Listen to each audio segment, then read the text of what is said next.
Recently, there has been a reshuffle in the world of education in Indonesia. I believe that is the motion based on nowadays situations. Furthermore, there is a new curriculum that is Merdeka curriculum that is more focused on students' competency and intelligence because we remember that in fact, new students' admissions are based on zoning and age, which has given rise to many protests. Three crucial points for the reasons today. Firstly, tailoring education to individual needs. Every child is unique and their learning abilities and interests vary significantly. Grouping students solely by age often results in one-size-fits-all approach to education. Age-based grouping in primary and middle schools can be inherently limiting, as it assumes that all students of the same age have identical educational needs and abilities. However, in reality, students have diverse strengths and weaknesses. By transitioning to competency and intelligence-based grouping, we can unlock the potentials of every student. This approach allows schools to identify and nurture each child's unique talents and address their specific challenges. For instance, a child who excels in mathematics but struggles with writing should not be confined to a uniform curriculum dictated by their age group. Instead, they should receive tailored educations that challenge them appropriately in math while providing extra supports in writing. This policy is also for a more personalized approach to education.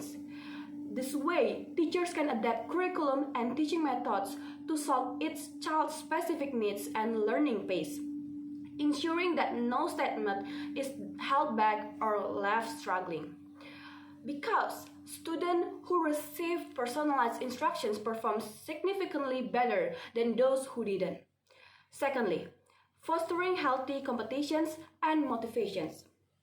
Age-based grouping can inadvertently discourage healthy competitions among students. When children of varying abilities are placed in the same class, some may feel demotivated while others might not be adequately challenged. From the psychological side, in the age-based system, there will be gaps of the competency, and the weak competency student will have a bad in their physiological, and it can also make a huge problem such as bullying in the class because of their gap difference in the competency. And grouping students based on competency and intelligence, we create a more equitable learning environment. Students who are similarly skilled can compete with one another at an appropriate level, fostering healthy competitions and motivations to excel.